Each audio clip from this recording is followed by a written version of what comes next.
मता मता मल्हार है इस चैनल च जोदा नाम है अभिनव आयुर्वेदा। ते अज मैं गल करगा तुंदे कन्नै अपने चैनल दे बारे च ते दूई गल करगा अज आह्ली वीडियो दे बारे च। जियां मैं 18 वीडियो जेह्ड़ी हैं पाई उड़ी दी अपने चैनल च, ते हून जेह्ड़ी है मैं गल करगा कि इस चैनल च मैं केह् दस्सेआ ते केह् दस्सना है। ते जेह्ड़ा मेरा चैनल है ये आयुर्वेदा उप्पर है। साढ़े जेह्ड़े पुराने बजुर्ग केह् यूज़ करदे किश जेह्ड़ी टिप्स हैं वो शेयर करगा। जियां मैं 5 साल का अपना एक्सपीरियंस है वो भी तुंदे कन्नै शेयर करगा इस चैनल के थ्रू। ते त्री गल करगा कि मॉडर्न साइंस की आखा दी आयुर्वेदा उप्पर, ते सारी गल्लां जेह्ड़ियां हैं ते मेरा एक्सपीरियंस है ते मैं सारा चीज़ां एह्दे च शेयर करगा तुंदे कन्नै, ताकि तुंदी जेह्ड़ी हैल्थ है अच्छी रवै। ते हून मैं गल करना अपनी वीडियो के बारे च। केह् दस्सना अज मैं अपनी वीडियो च? अज मैं दस्सना कियां तुस घर बैठिए हर्बल शैम्पू बनाई सकते हो। जियां कि अस बड़े ज़्यादा शैम्पू यूज़ करने आ, मार्केट भी जन्ने आ, उत्थूं भी शैम्पू लेआने आ, बड़े शैम्पू यूज़ करने आ, पर ओह्दे कन्नै केह् है कि साढ़े बाल जेह्ड़े झड़ा दे ते उम्र दे पैह्ले साढ़े बाल चिट्टे भी होआ दे ते बालें दी जेह्ड़ी ग्रोथ है ओह् भी घट्ट होआ दे। हून साढ़े घने बाल नहीं रेह्दे। रीज़न एह् है कि जेह्ड़ा अस शैम्पू यूज़ करने आ ओह् इन्ना गंदा असर जेह्ड़ा है साढ़े रूटे उप्पर पांदा है, बालें उप्पर। साढ़े बाल जेह्ड़े ओह्दे कन्नै ओह्दी ग्रोथ रुकी गेदी, घने भी घट्ट होआ दे हून।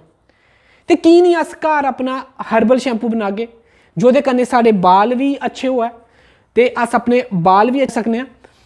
ते अज चलो ओह्दे बारे च मैं अज गल करगा कियां तुस घर अपना हर्बल शैम्पू बनाई सकदे हो। चलिए गल करने आं ओह्दे बारे च।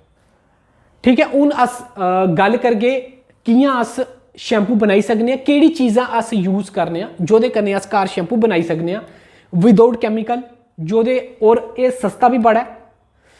ते हून गल करने आं शैम्पू दी चीज़ां बारे च, केह्ड़ी चीज़ां यूज़ करने अस। जियां मैं गल करां आमले दी बारे च, तुस दिक्खी लैओ एह् आमला जेह्ड़ा मेरे कोल पेदा है, एह् आमला जेह्दी मैं पाउडर फॉर्म भी बनाई दी है। इसी तुस घर बनाई सकदे हो, पंसारी दी दुकान उप्पर लेआई सकदे हो ते बनाई भी सकदे हो। ते दूआ मैं एह्दे च रेठा यूज़ कीते दा, रेठा दिक्खी सकदे हो, एह्दा पाउडर फॉर्म बनाए दा है। त्रीया तुस दिक्खी सकदे हो मैं शिकाकाई भी है, एह्दा भी पाउडर है। और चौथा मैं ऐड कीते दा एह्दे च भृंगराज, एह् भृंगराज है, ये तुस दिक्खी सकदे हो, ले आई भी सकदे हो पंसारी दुकान। और पंजमी में यूज़ की थी ब्रह्मी। तो इन सारे दा मैं पाउडर फॉर्म ये बनाए दा है। हून आमला असें बालें लाना कैली है, एह्दे पिच्छे केह् साइंस है? आमला जेह्ड़े साढ़े बालें च न्यूट्रिशन प्रोवाइड करदा है, साढ़े बालें जेह्ड़ी स्ट्रेंथ है, जेह्ड़ी बालें दी रूट है उसी थोड़ा टाइट करियै रखदा, जोह्दे कन्नै साढ़े बाल झड़दे नहीं है। त्रीया दूआ मैं गल करां रेठे दे बारे च। रेठा जेह्ड़ा है ये साढ़े जेह्ड़ी मैल होंदी है बालें गी उसी बाहर कड्ढदा है, जिन्नी इंप्योरिटीज़ है उसी भी बाहर कड्ढदा है। ते रेठा जेह्ड़ी तुस दिक्खियो रेठा झाग भी बनांदा है। त्री मैं गल करां शिकाकाई दे बारे च। शिकाकाई जेह्ड़ा है साढ़ी जेह्ड़ी रूट है उसी ते ठंडा रखदा है, डैंड्रफ भी सानू नहीं होंदी। त्रीया सानू एह् बालें शाइन प्रोवाइड करदा, साढ़े बालें शाइन बड़ी आंदी एह्दे कन्नै। ये शिकाकाई भी एह्दे कन्नै यूज़ कीती दी मैं। चौथा मैं भृंगराज दी अगर गल करां, तुस शैम्पू कोई भी दिक्खी लैओ, आयुर्वेदिक शैम्पू दिक्खी लैओ, एह् 5 चीज़ां च एक चीज़ जरूर ओह्दे च होंदी है। क्योंकि जेह्ड़ी भृंगराज है ये साढ़े बड़े 11 सालां च बड़ा पैह्ले दा इसी यूज़ करा दे हैं भृंगराज ही। ते भृंगराज जेह्ड़ा है कि साढ़े बालें गी एक ते शाइन प्रोवाइड करदा है, दूआ साढ़ा जेह्ड़ी ब्लड वेसल्स हैं साढ़े हेयर दी उसी खोलदा है, ब्लड फ्लो अच्छा होंदा है, साढ़े जेह्ड़ी रूट्स होंदे हैं।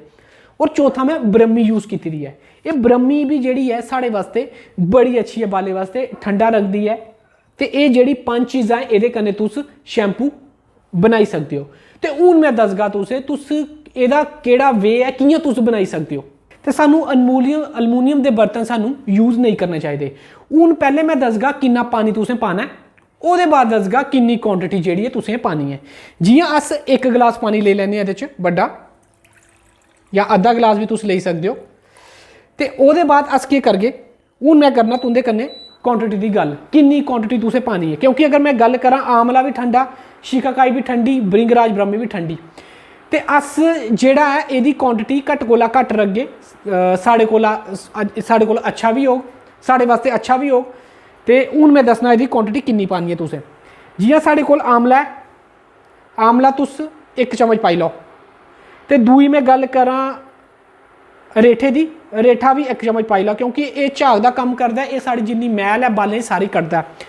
त्री मैं गल करां शिकाकाई दी, 1 चम्मच पाई लैओ तुस। ते हून मैं गल करना ब्रह्मी ते भृंगराज दी। ते ब्रह्मी भृंगराज जेह्ड़ी है ये साढ़े स्कैल्प ट्रीटमेंट है बेसिकली। एह्दे च ब्रह्मी च सैपोनिन होंदा है, ये साढ़ा जेह्ड़ा स्कैल्प है उसी साफ करदा है, क्लीन करदा है। ये सैपोनिन साढ़ा एलोवेरा च होंदा है। ते हून अस मैं करां गल भृंगराज दी, ते इसी अद्धा चम्मच तुस पाई सकदे हो ते ब्रह्मी दा भी अद्धा चम्मच पाई सकदे हो। हून असें सारा किश जेह्ड़ा है पाई ओड़े दा है। हून अस इसे उबालने वास्ते रखना, ठीक है। जेल्लै ठंडा होई जाग ओल्लै उसी उतारी लैना। तुस दिक्खी सकदे हो असें इसी उबालने वास्ते रखे दा है, ते दिक्खी सकदे हो मैं इसी उबालने वास्ते रखे दा है। जियां ही अद्धा गिलास पानी रेही जाग ओह्दे बाद इसी अस उतारी लैगे और ओह्दे बाद ठंडा भी करगे। तुस दिक्खी सकदे हो एह् उबला दा ऐ, असें वेट करना पौना थोड़ा हारा। हून जेह्ड़ा सारा शैम्पू है ओह् बनी गेदा ऐ, असें इसी ठंडा भी करी ओड़े दा ऐ। ते अज्ज हून इसी केह् करगे, अस पैह्ले छानी लैगे। ते हमेशा कोशिश करें मिट्टी आह्ला बर्तन ही एह्दे वास्ते लेआना चाहिदा, क्योंकि मिट्टी आह्ले बर्तन च केह् होंदा है, एह्दे च माइक्रो मैक्रो न्यूट्रिएंट्स होंदे हैं। जेल्लै तुस शैम्पू एह्दे च पागे ओ ओह् तुंदे कोला ज़्यादा अच्छा रौह्ना तुंदे बालें वास्ते। ते हून अस इसी छानी लैन्ने आं।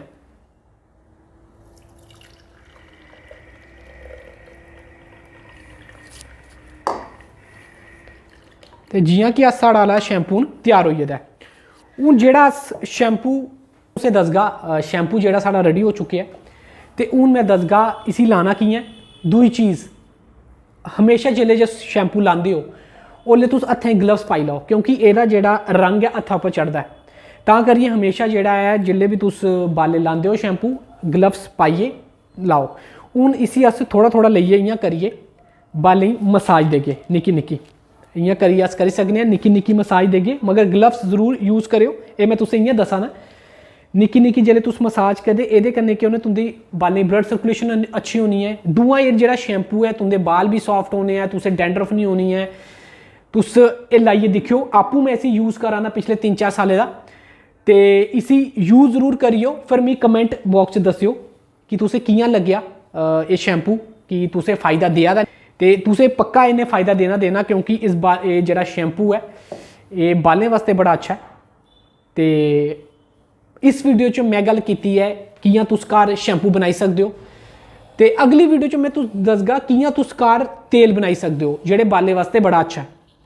ते अगर मेरी वीडियो पसंद आए लाइक करेओ, शेयर करेओ, सब्सक्राइब करेओ।